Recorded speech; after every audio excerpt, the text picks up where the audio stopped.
السلام عليكم ورحمه الله وبركاته. حبايبي عاملين ايه؟ النهارده عامله لكم كيكه التوفي او كيكه الكراميل بطريقه سهله وطريقه جميله هتعجبكم جدا. وشايفين هشاشه الكيكه عامله ازاي وشكلها وطعمها تحفه. انا قطعت منها شكلها تحفه وطعمها تحفه هتعجبكم جدا. شايفين القطعه عامله ازاي والهشاشه. وعايزه اقول لكم على سر اللون وسر لونها الفاتح والهشاشه بتاعتها.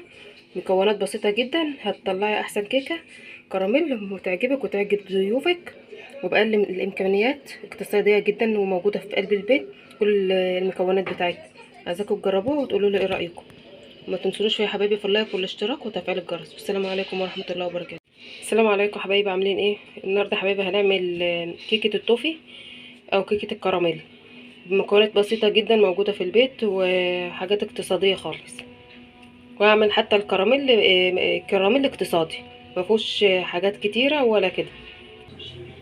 يلا حبايبي بقى نقول المكونات مع بعض. عندي كوبايتين دقيق، عندي كيس بيكنج باودر وكيسين فانيليا وكوبايه الا ربع من السكر وكوبايه لبن وعندي نص كوبايه زيت وعندي بيضتين ومعلقه نشا ومعلقه ملح.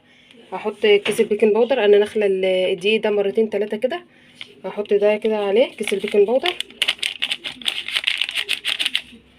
واحط معلقه النشا ومعلقه الملح وهقلبهم كويس مع بعض.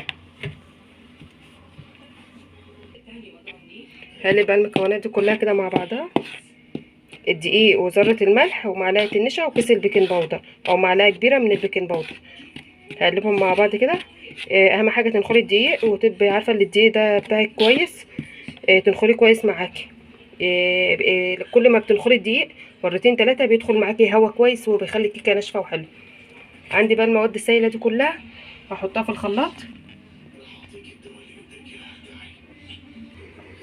عندي كوبايه اللبن، بسم الله الرحمن الرحيم، هفضيها، ونص كوبايه الزيت، كوبايه الا ربع من السكر، وهحط البيضتين وهفضي كيسين الفانيليا.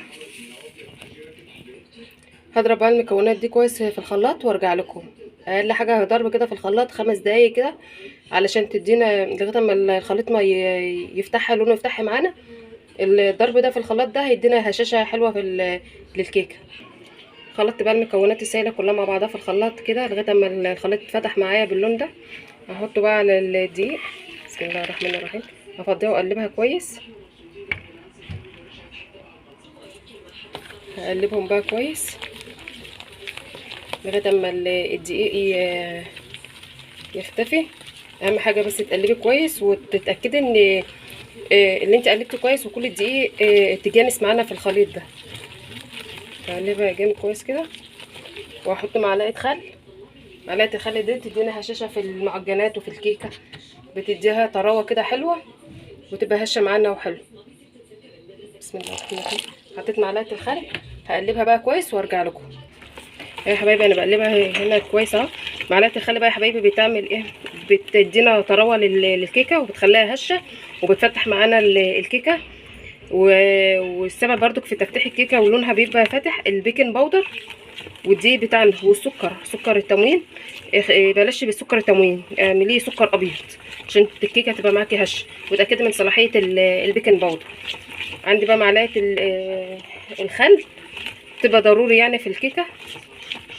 نقلبها كده كويس بتدينا هشاشه حلوه في الكيكايه. اقلبها، بصي انا قلبتها وده القوام المظبوط ليها. هقلبها بقى.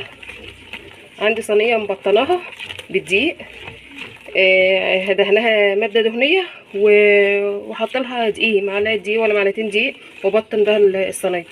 انا كده قلبت المكونات كلها كويس واتاكدت ان مفيش دقيق لازق في الارضيه بتاعه الطبق. هفضيها بقى في الصينيه يا حبايبي بقى بالشكل ده. قلبتها كويس، جايبها من فوق لتحت ومقلباها كويس. هفضيها بقى في الصينيه اللي مبطناها اهيت. هفضي المكونات دي في قلب الصينيه ونرجع تاني. عندي صينيه الكيكه حطيتها، فضيت المكونات كلها في الصينيه. عندي الفرن قايداه وانا بجهز المكونات. على درجه حراره متوسطه. هحطها على درجه حراره 180، هتقعد نص ساعه، ولما تطلع هوريها لكم. يلا بينا بقى نعمل طبقه الكراميل. عندي الطاسه وعندي كوبايه سكر كده، واحطها على النار. هحاول اوزعها كده وعلى نار هاديه، واسيبها لغايه ما تتكرمل، واخلي بالي منها برضك علشان اللون بتاعها ما يتحرقش.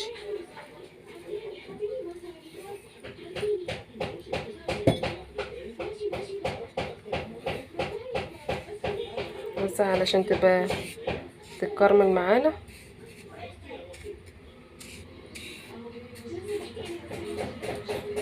بالشكل ده كده.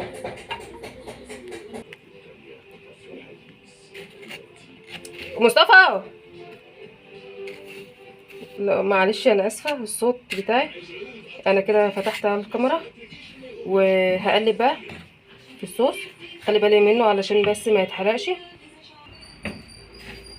هقلب.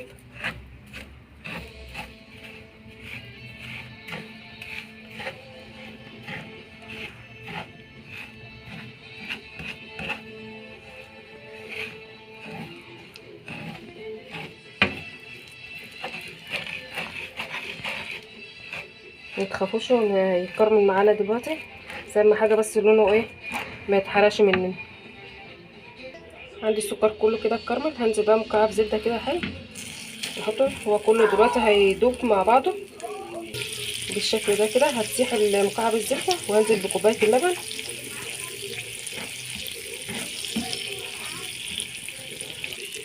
بالشكل ده هنزل بقى بكوبايه اللبن.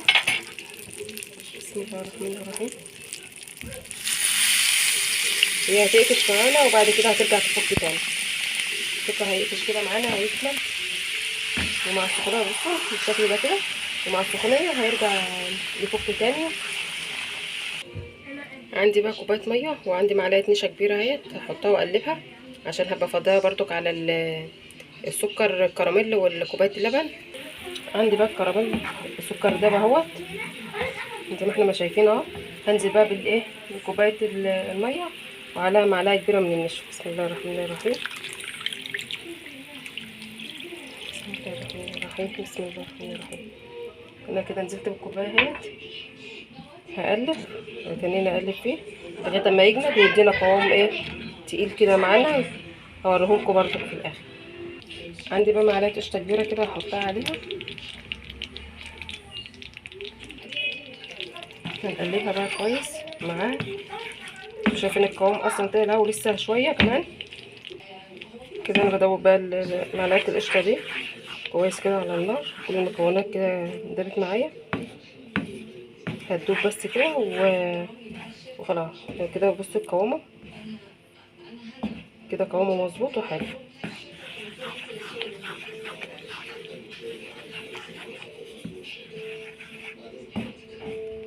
خلاص انا كده بقى هطفي عليه، وكده الراميل اللي معايا وصوص التوفي جاهز معايا. عندي الكيكه بقى بعد ما طلعت من الشكل ده وشفناها بالخله نضيفه اهيت. هحط بقى اسقيها بكوبايه لبن.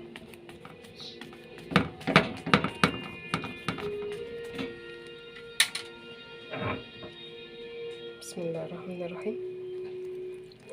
نسقيها بقى بكوبايه اللبن واسيبها تتشرب شويه وارجع لكم. ايه يا حبايبي بقى، دي الكيكه شكلها اهي بعد ما طلع وزينتها وحطيت الصوص الكراميل او صوص التوفي. شايفين من جوه عامله ازاي، لونها فاتح وجميل وهشه وتحفه. قطعت منها خرطه كده واوريها لكم بالحلاوه ديت. بصوا الحلاوه بتاعتها جميله جميله جميله. عايزاكم تجربوها وتقولوا لي ايه رايكم، هتعجبكم جدا. ما تنسونوش بقى في اللايك والاشتراك وتفعيل الجرس. ولو عايزين اي وصفه قولوا لي عليها وانا اعملها لكم. السلام عليكم ورحمه الله وبركاته.